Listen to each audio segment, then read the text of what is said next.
지금부터 FEDC 정규 세션을 시작하도록 하겠습니다. 오늘 토론의 주제는 기준금리 인상 찬반입니다. 찬성 측 입론 시작하겠습니다. 한국 경제는 현재 위기입니다. 그 위기의 질적 수준은 익숙했던 과거의 경험과는 차원이 다른 수준으로 다가오고 있습니다. 이런 상황에서 기준금리는 위기에 대응하는 핵심적인 정책 수단이 되어야 합니다. 반대측 입론 시작하겠습니다. 지금은 물가 상승에 집착해야 할 때가 아니라 오히려 경기 침체를 해결하기 위해 적극적으로 대응해야 할 시기입니다. 저희 반대측은 앞으로의 토론에서 다양한 자료와 실증 분석을 통해 기준금리를 인상해선 안 된다는 주장의 근거를 뒷받침해 나가겠습니다. 네, 현재 한미 금리차가 역대 최대치인 1.75%포인트까지 확대되면서 외국인 자본 유출이 우려되고 있는 상황입니다. 한국경제연구원의 이론 연구에 따르면 한미 금리차가 0.25%포인트 확대될 때마다 외국인 자본은 무려 15조 원이나 감소하는 것으로 나타나고 있습니다.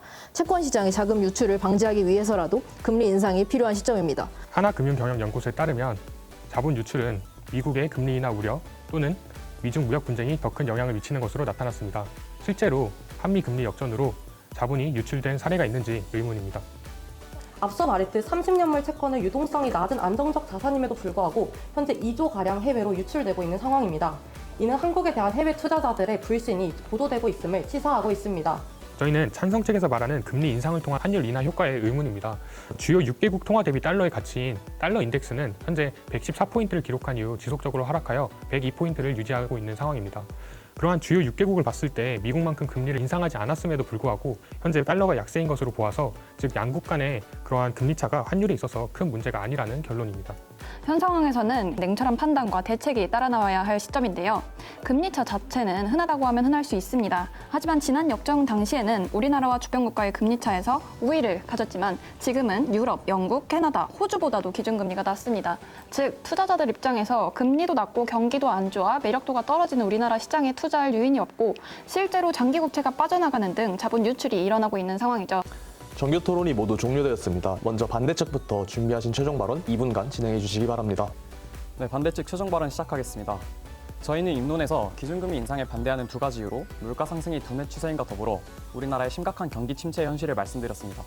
그리고 저희는 이에 대한 근거를 실증적이고 논리적으로 토론을 통해 입증해 나갔습니다. 또한 찬성 측에서는 금리 차이를 얘기하시면서 마치 금리 차가 커질 경우 우리나라에 너무나도 큰 위기를 가져오는 것처럼 말씀하십니다. 과연 실제 한미 금리에 적정한 금리 차가 존재할까요? 한미 금리 차에 적정한 금리 차는 없으며 현재도 우려하고 있는 자본 유출이 전혀 일어나지 않고 있습니다. 현 상황에서 경기 침체와 더불어 물가 안정과 경제 성장의 균형을 깨는 기준금리 인상은 더없이 소탐대실에 불과할 것입니다. 이상으로 반대측 최종 발언 마치겠습니다. 찬성 측 최종 발언 시작하겠습니다. 막중한 가계부채, 늘어나는 연체율 등 대한민국의 경제가 날이 갈수록 심각해지고 있습니다. 기준금리의 영향이 큰데 반대측에게 묻고 싶습니다. 대체 기준금리 동결이 국민에게, 국가에게, 정부에게 어떤 이득을 가져다 줍니까? 당국은 고금리의 고통을 덜기 위해선 무엇보다 근원 물가의 안정이 필수 요소란 점을 인식하고 관리에 최선을 다해야 할 것입니다. 다시 한번 강조하지만 잠깐의 수치 변동이 곧 안정을 의미하는 것은 아닙니다. 이상입니다.